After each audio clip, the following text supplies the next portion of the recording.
Hello, my name is Sheila and I would like to welcome you to my podcast All About You. I love to listen to podcasts and especially conversations with famous people. However, I think everyone has a story to tell. Maybe a place you have visited, a hobby you enjoy, or anything that you feel would be of interest. I want to have conversations with lots of different people and hear their stories.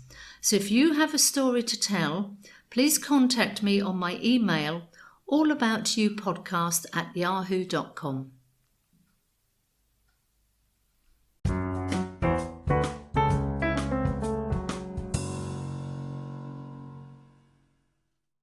Welcome to another conversation on the All About You podcast. Today I'm having a conversation with the author Anne Graham. She used to be a teacher, but now we're talking about her first book called Who Cares, which is talking about supporting her son through mental illness. So Anne, welcome to the All About You podcast. Thank you. So Anne, you've just completed your first book. Yeah. And from the title, Who Cares? Supporting my son through mental illness, I should imagine this wasn't an easy book to write. It certainly wasn't. I used a lot of tissues and a lot of emotions. However, in saying that, it was therapeutic. Any mother who has a child where the child is facing a mental health issue will understand that it's never a simple journey, whether it's writing about it, talking about it, or supporting their child through this. So how old was your son when you started to go through the issues he was having? When did that all begin? I would say that it began as a young man, probably in his mid-20s. He had had a few, we'll say, disturbances prior to that, but I would not have attributed them to a mental health issue. As a child, he went to stay with his father, which was a bit of a problem because it left me feeling alone. I was a single mum. He decided he wanted to go and stay with his father, and I found that it difficult to stop him because his father's life was far more attractive than mine. His father had money, his father had a car, I was quite poor, and I made him clean his bedroom and go to school. So he wanted a more attractive world, and his father was that attractive world. Very quickly, he became aware that life with his father wasn't all he thought it was going to be. And he started to get into a bit of bother. And he felt that people were watching him. And I think then there were signs that I never picked up on. He was very unhappy, and in order to get away from this situation that he found himself in, he joined the army. And he would have been about 17 or 18 when he joined the army, and he was 4 years there. 3 times he went to Bosnia, and he saw a lot there. So when he came out of the army, he would have been about 23, 24. And the stories that he told me about the things that he'd gone through while he was in the army, relating to the army, and also his social life when he was in the army, made me think there's something wrong here. There's something drastically wrong. It must have been very difficult as a mother and your husband as a parent of a son going into the forces and then being sent to Bosnia. That must have been quite traumatic for you parents. Yes, had I known what he was to face, I think I may have, I'm not going to say talked him out of it, because he was always the kind of boy who wanted a uniform. When he was a little boy, he wanted to go to different groups like Cubs and all the various organisations that exist. But what he wanted was the uniform. If he didn't have the uniform, he wasn't going to go for more than a couple of weeks. So when he eventually joined the cadets, he seemed to flourish because, I'm going to say because he had the uniform, but clearly it was more than that. He felt as if he belonged.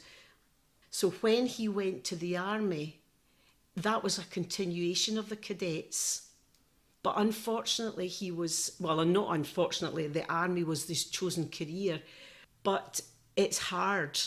It's hard, especially when they have to, the young men have to face trauma, terror, snipers, actually the theatre of war, which I'm not convinced that most that young men are ready for. Maybe it was, they looked on it as being a bit of a game, but in real life and seeing the horrors of war weighed heavily on his mind.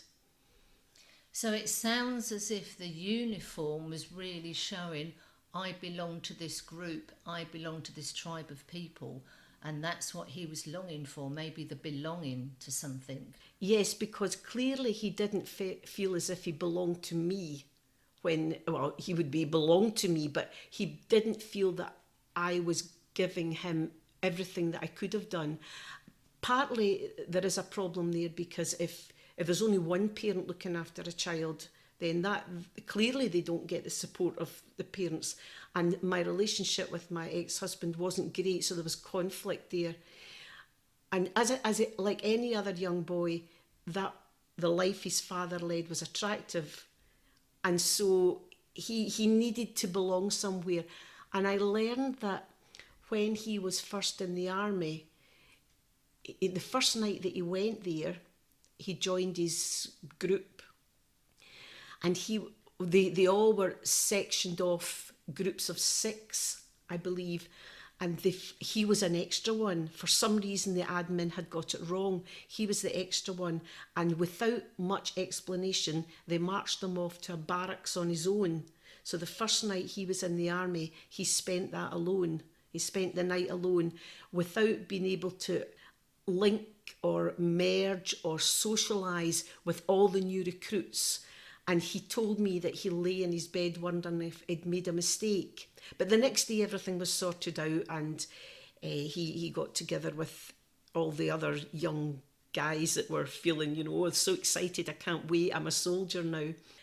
And in the army, I'm led to believe that they put the young men into groups like this specifically to get them to bond so that they've got each other's backs. So as you said, he felt as if he belonged because of the uniform, but there was more of a commitment than that.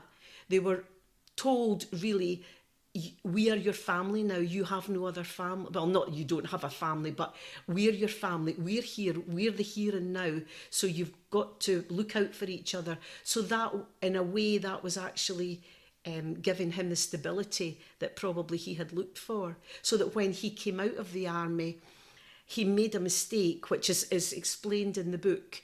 He made the mistake of not being entirely truthful with the army.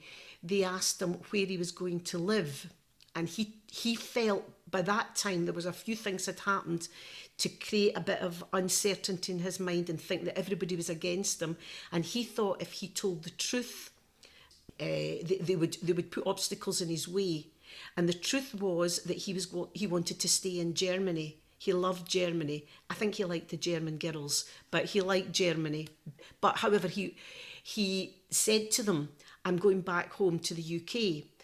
Because he told them that, there was no support system put in place for him.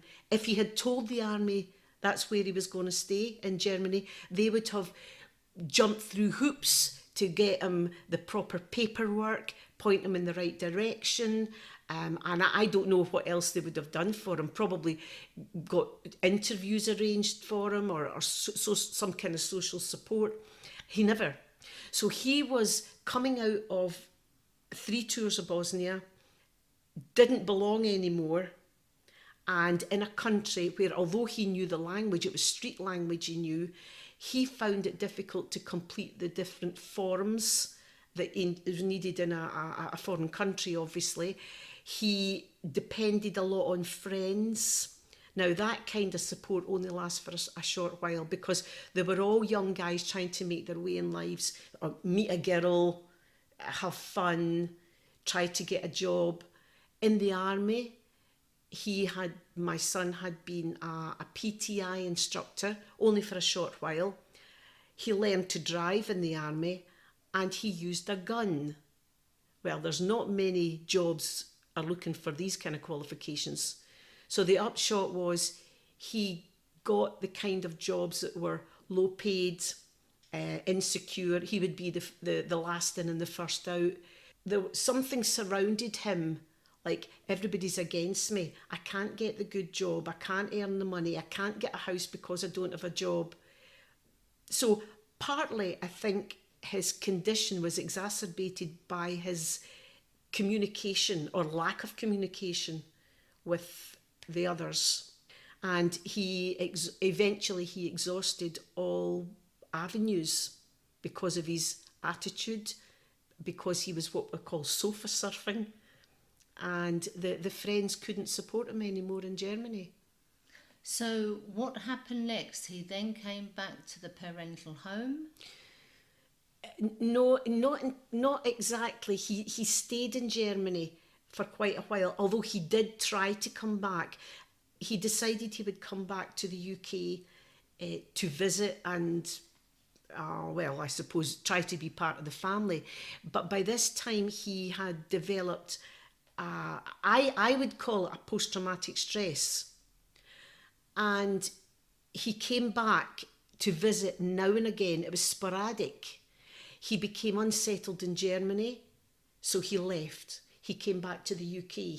He became unsettled in the UK. He left. He went back to Germany. So there was no stability. And because he had friends, obviously the people that he'd known in Germany and friends from school in the UK, they were happy to see him, as you would be. Oh, here's my old friend coming back. Yeah, come and join us, have a beer. He would say, well, I have nowhere to sleep tonight. Oh, that's okay, you can sleep on my sofa. But that only lasts a certain amount of time. And something dreadful happened, that he came back to Scotland and stayed for Christmas with myself and his sister. His sister is 4 years older than him. And there was a disagreement about something minute, relatively unimportant. And I didn't realise that he had become very angry with me and he'd left the house. So when he left, obviously we didn't know where he was going, but he's army trained. We knew he would survive. We just didn't know where he was. Eventually we found out, and he didn't want to communicate with us. I think he felt none of us wanted him. That wasn't the truth, but we didn't know how to deal with him. And this mental health issue that was bubbling under the surface was too difficult for him to understand. His friends were beginning to throw up their hands in horror at the things he was doing, and I didn't know how to cope. I thought he was just being awkward. And I can tell you the next bit about it. There was a jump of 4 years where I never saw him. And I was working and I got a telephone call to tell me that it was the Foreign Office on the phone and that he was in hospital in Germany. He had been shot. And I, of course, was like 100 questions going round in my head. They said to me, we'll call you back tomorrow, or you call us, because we know that you'll be just all over the place with this. So it turned out that, as I said before, he had exhausted all the friends, he had nowhere to go, he had no food. Somehow he had managed to get a small apartment, but he was struggling, he couldn't pay the rent. And he told me this, of course, he opened his kitchen cupboard door, and all he had was a pack of pasta. He had nothing. He had no family. He had no security of the army. He had no income. He didn't have a single thing that he could say was his. He had no money to go out with the boys for a pint. He had a girlfriend, and that had gone belly up, basically, because of his attitude. And it turned out that he had made a gun and made a bullet and shot himself in the head. And the bullet was lodged in his skull. And now I hadn't seen him for 4 years. So I never told a soul about what was happening except for my boss.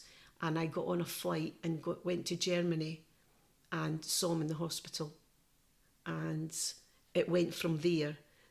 Not really treatment as such, but psychological treatment, but treatment to eventually remove the bullet. Apparently a female surgeon did it. Nobody wanted to touch it because it was in the skull, in the brain. He took a while to recover from that, and I went to Germany for a week, and my plan was to go back, and came back to Scotland, and then my plan was to return to Germany. He called me and said, "Mum, they're going to operate, they're going to take the bullet out." And I said, "Okay." He says, "I want to tell you one thing. If anything happens to me and they put me on a machine," he said, "I want you to switch it off." And that was hard to hear that, because I wanted to be by his side. The whole thing is me trying to support him. But I did. I don't know how I did it, but I guess, as I said at the start, any mother with a child will do anything to keep them alive. You've given birth to this child. Okay, he might have been an awkward wee boy at times. He may have disobeyed in the army.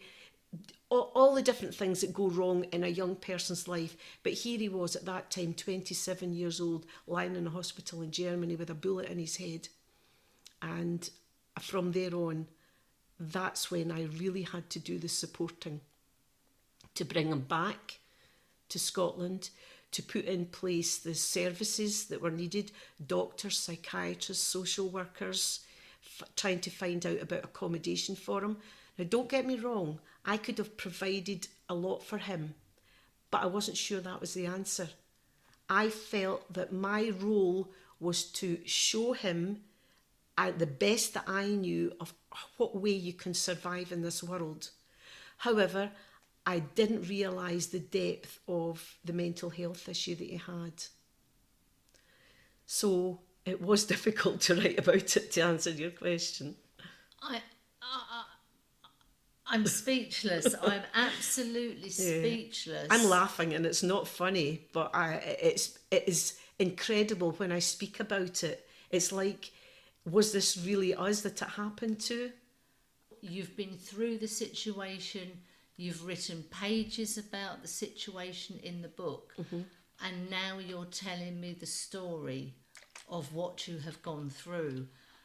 And he's gone through these issues, but as a mother, getting that phone call completely out the blue, and for parents, it doesn't matter how old your children Exactly. are. It's just, the way I see it, a different age, a different problem. Yeah. And maybe as they get older, the problems are more expensive. It's problems with the car, etc. Yeah.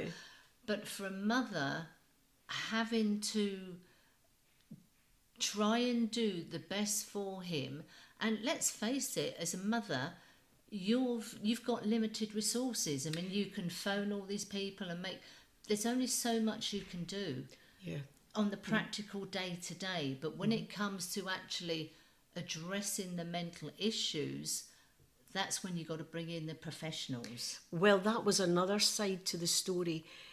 Obviously, I had set everything up in Scotland. I went back to... We met in Brussels, actually, but the rest of that story's in the book. Eventually, we came back to Scotland, and he had to live in a hostel for a while, just because of where I was living at the time and the situation. And I didn't realise, but the most important person for anyone who's trying to deal with somebody that's got a mental health issue, the most important person is the doctor. You get to the doctor has the key to everything.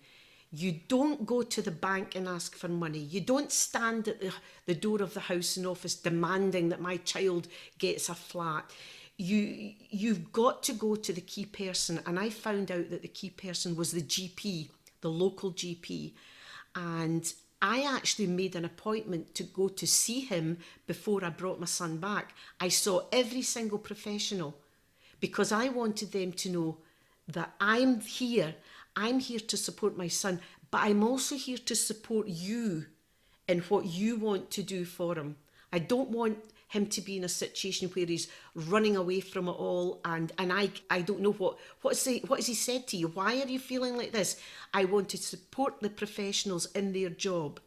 However, the way mental health has changed, or the supporters for mental health has changed, the different mental health acts that come out allow the client, if you like, to be in control as well. Now, this creates a problem for some people because the client is allowed to make decisions whether or not they want to continue with appointments, or if they are eventually prescribed medication, if they want to continue taking the medication. This is all about empowering the person with mental health issues. Now, there are days when somebody who has a challenge like that, they maybe feel good and they think, oh, okay, I'm okay, I'll take my medication. The next day, just as quickly as that could be, I don't need to take this medication. So there's a kind of yo-yo situation going on. And I remember I was absolutely astounded to hear that the psychiatrist thought that my son was playing a game. He reckoned that he was reading psychiatry books and giving the correct answers. And I had to laugh at that, because I've seen things that my son has written, and I thought he would never be able to read a psychiatric book and memorise the answers. I know he wouldn't.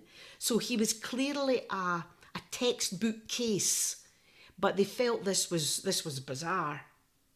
And the psychiatrist felt he was doing the right thing by saying, I'm going to release you. You don't have to come back. And I thought, well, I could tell tales out of school, because this boy is not right. In the car one day, he said to me, Mum, do you know that there are Germans following me? And I said, well, I don't know about that. Where would you see the Germans? Or, I wanted him to tell me about it. He said, well, they listen to me anyway. They listen to me through the television. So I started to ask him, to try to get more out of him. How do you know this? And he went into a complicated explanation about the pixels on the TV and the aerial on the roof. And I said, Paul, I don't understand. He says, no, you'll never understand. He said, because you could be one of them. Not a German, but you could be part of the conspiracy. So I'm in the car with him, and I said, Paul, I would never go against you. He said, but that's the thing, you wouldn't know that you were going against me. He said, and I would have to take you out. And he didn't mean for a cup of coffee. No, I can imagine he didn't. And I was afraid. I was afraid for myself, and I was afraid for him. Now, he was being dismissed, psychiatrist care, and I thought, I have to make an appointment to see this man.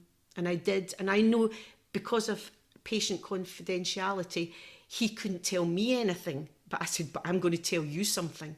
I don't think he's ready to be released. Something is being missed here. And I said, I hold my hands up. You're the expert. But I'm going to ask you, is there any way that we could have a second opinion? And he said, well, yes, you can. And he called in a colleague of his from another hospital who had an appointment with my son. And I was delighted that after the appointment, this gentleman, he called me and he spoke to me for an hour on the phone and explained to me that my son had schizophrenia. And I knew he was hearing voices.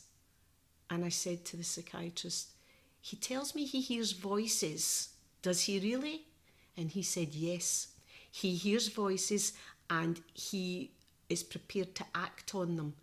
Maybe not to harm anyone else, but certainly to harm himself. And he's already proved that by the shooting in Germany.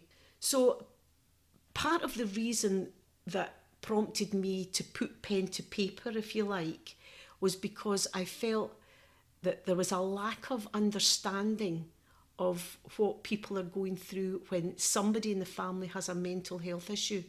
Not just the person, the knock-on effects that it has with parents, family, friends.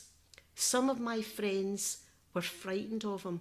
Now, I know that it wasn't the most comfortable situation to be in, to be told he was going to take me out, nor was it a comfortable position to, through time, find out that he'd actually ordered a part for a gun, and the police came and got him and took him away.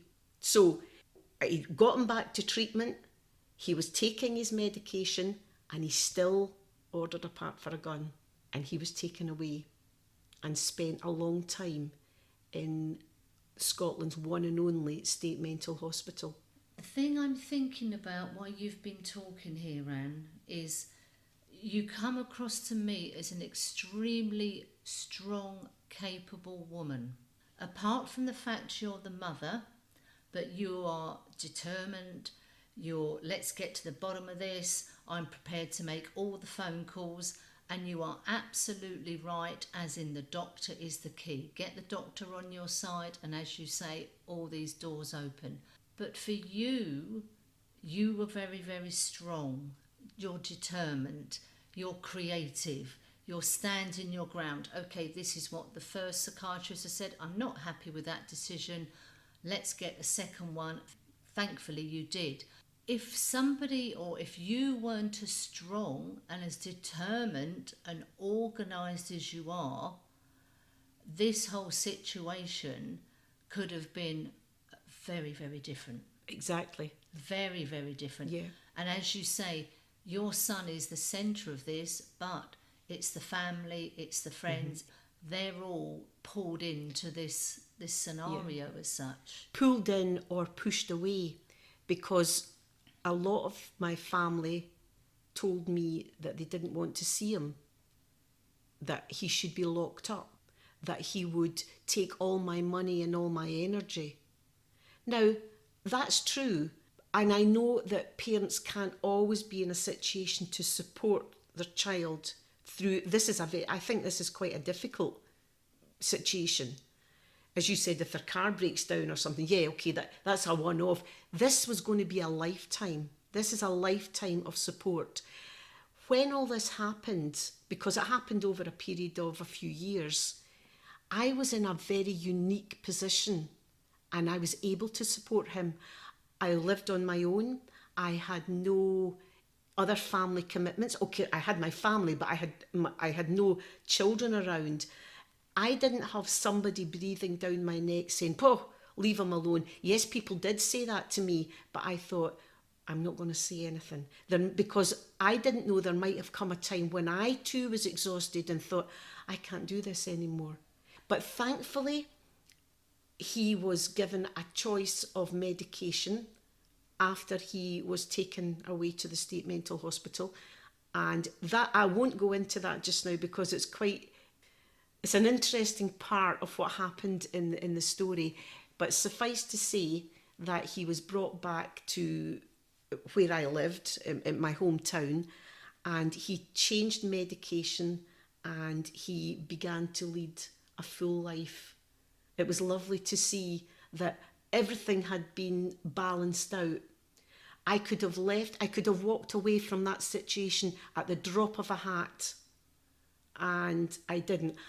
Personally, I'm sure any mum would say this, I couldn't have lived with myself if I'd known my son had schizophrenia, couldn't hold down a job, was sleeping rough, homeless, maybe even having turned to drink or drugs, because in the cities we see a lot of this, these homeless people.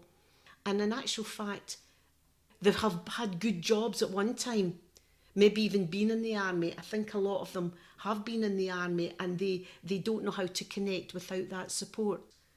I'm not blaming the army in any way, because eventually I helped him to get an army pension and a war pension. I was a university lecturer. He ended up having more money coming in than I did, and I had studied for years. So it was lovely to see him becoming a confident young man after years of disruption. And can I just say as well that because he left when he was young, I actually felt as if I had never fulfilled my role as a mother. So this was my opportunity. So when did you feel you were turning the corner? Was it a few small things started to happen and you thought, oh, this is looking positive? Or was there something quite major happen that you thought, okay, we are making progress now, we are going in the right direction? Yes, I think there would be times when it was a slow process, if you like. He could mix more. He made a friend. He started to go to college, but all that fell through. But that didn't matter. He was making steps there to do something for himself. I saw him very slowly becoming confident without having to stand in a supermarket with his back against the wall, frightened in case somebody was going to come up behind him and do something. There was nobody there, but he felt there was somebody he could. Felt there was. And I don't think it's enough to say to the person, oh, you'll be fine, you'll be fine. No, something's going on in their head. And as you said, there are things that happen. I don't think there was one particular thing. It would be a culmination of small things. I thought, oh, he's walking out. Oh, he's going to do that himself. Oh, he's brave enough to go there. Little things like that. It's those little things that you thought, okay, maybe we are turning a corner. Yeah. And I'm sure you were very, very cautious because this has happened today, but what's going to happen tomorrow? Yeah. You didn't know, but you started to see these small positive changes, which for you must have been incredible. Oh, it was lovely. It was lovely because it was like I had my boy back. I had the real boy back. And he had a good sense of humour. I mean, despite all that happened, we could, to the psychiatrist's disappointment, sometimes we could laugh about things, which I felt was important to bring a bit of humour into it. And that's in the book as well, about the times when we spoke about things that had happened and we had a laugh. Otherwise, you would be crying the whole time. You would be really at your wit's end, worrying. I'm not saying I didn't worry. I can assure you, when I was out and if I heard the ambulance or sirens, it was like, oh, please don't let this be something that he's done. Please. Because in a split second, all my hard work could have been gone. Yeah. So I don't want to give anything more away about the book, Okay. but what I do want to talk to you about is the process of writing the book. Yeah. At what point did you think, maybe I should write about this? At the start of COVID, when we were confined to our homes, I was doing an editing job. And when I read what had been written, I thought, oh, that's okay. That's an okay story. I've got quite a good story I could tell. So I put pen to paper. Never, ever did I intend for this story, this very personal story, to turn into a book. But when I put pen to paper and I found that it flowed, and I did it in chronological order, and I thought, yeah, that's okay. So I gave the manuscript to two of my friends to read, and they did. Now, they knew me, obviously, and they knew him. And they said, wow, that's interesting. We didn't realise you went through all of that. Because I hadn't told them. You're not going to tell everybody all the finer details of it. So this was an opportunity for me to say, right, this is what happened. This is what happened. This was the next stage. That was the next stage. Just for me, just a bit of therapy, because it happens to be 15 years since there was another incident. But again, I'll leave that for anybody. We're not going to reveal anything more. No. And I thought, this is doable. This is doable. But my biggest challenge was I didn't know how my family would react. I was worried about, obviously I'm telling this story, nobody knows me, but my family, they knew most of the things that happened with him. And as I said earlier on, some people were saying to me, walk away and leave him. Just don't put up with all of that. He'll take everything you've got and leave you high and dry. So I knew there was negativity there. So I wasn't sure how this would be received. And I never told anybody that I was writing a book when I finally decided to turn the manuscript into a book, which, you know, being from Scotland, I'm very miserable when it comes to spending money. And I had to print this out so many times so that I could edit it. And every time I looked at it, I thought, this is another cartridge of ink. I can't believe this. But it was wonderful. Between the money that I spent on ink and paper hankies, wow. It was quite funny when I think about it now, but worth it, because I felt it was therapeutic for me and the time was right. And it was only released last week, and I finally told my daughter, my stepmom, my nieces, and they said, oh, we can't believe it. You've written a book. So it wasn't like I'm writing a book. The book was there. And my niece said to me, how do you feel? And I said, famous. But of course I'm not famous. It was just a nice thing to say.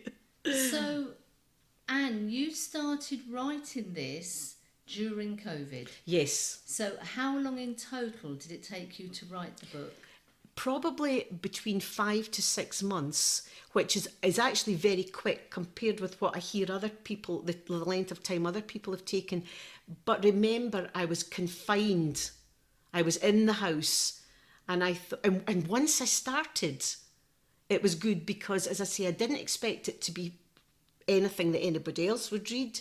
Didn't expect to be sitting here today speaking to you about it, which again is very therapeutic. But I thought, let's go. Now, when I was a teacher, I was business studies teacher. So we did accounts, marketing, all the different things, plus a lot of administration, and I had to proofread. So it was like, oh, okay. And when I've written to friends by email, sometimes the things are a little bit funny. I make them fun, and they've said, you should write a book, you should write a book. But you know, they say everybody's got a story in them. But this one I thought, yeah, let's see. It's for sale on Amazon, but I'm not going to make any money out of it at all. The cost is the lowest possible cost if anybody's interested in reading it. And I don't know, just see what you think. Well, I shall make sure there is a link on the podcast to your book on Amazon. Okay. I really don't know what to say, Anne. It's very few times I'm speechless. But I think what you have gone through as a mother, and I really just think if somebody wasn't as determined as you, as organised, and as well as going through the situation with your son, you had to go and deal with the negative responses from the family. Oh, leave him, stop doing it. I mean, you must have felt incredibly alone yourself. You must have felt you were a one-woman crusade with a lot of your own family and people close to you saying, forget about him. I think something like that actually makes me more determined, though. And I guess that's why I am where I am, because life is short. You've got to do what you feel you want to do. As long as you're not harming anyone, why should I not support somebody that needs my support? And as I said earlier about the homeless people who are in the streets, there are so many charities and groups that go out there, like the soup kitchens and all that. And actually in the book, if anybody's interested in reading it, there is a time when my son had to go through that situation as well. So whenever I see somebody, I think, that's somebody's son. Don't walk past them. That boy has a mother, or had a mother. That boy has got family somewhere. And I know that in Glasgow, in Scotland, there's a big push on to help the homeless. And sadly, the homeless tend to have some mental health challenges. If somebody is strong enough to rescue their son, their daughter, their niece, their nephew, or even a friend that they know, it would save them from having to go through a real tragic time. Just enough to give them that little push. not to give them everything. As I said before, I could have easily set my son up in accommodation, but I thought, no, we're going to take this a step at a time. The best I can give you is my support. And that's why the book's called Supporting My Son Through a Mental Illness. Well, so the book's available on Amazon. Who Cares? Supporting Your Son Through Mental Illness, by Anne Graham. Yeah. And I feel very privileged to have sat here for probably about 45 minutes listening to this story.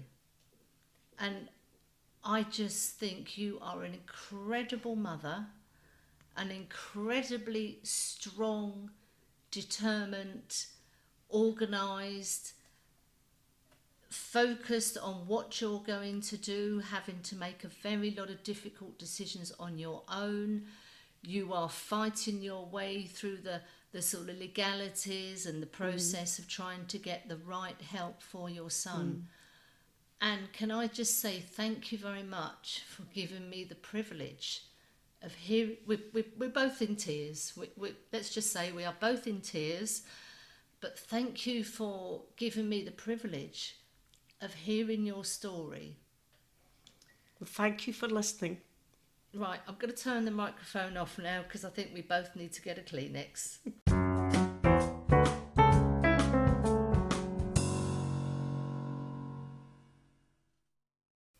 I hope you have enjoyed the conversation. Don't forget, if you have a story you would like to tell, please get in touch. My email address is allaboutyoupodcast@yahoo.com, and thank you for listening.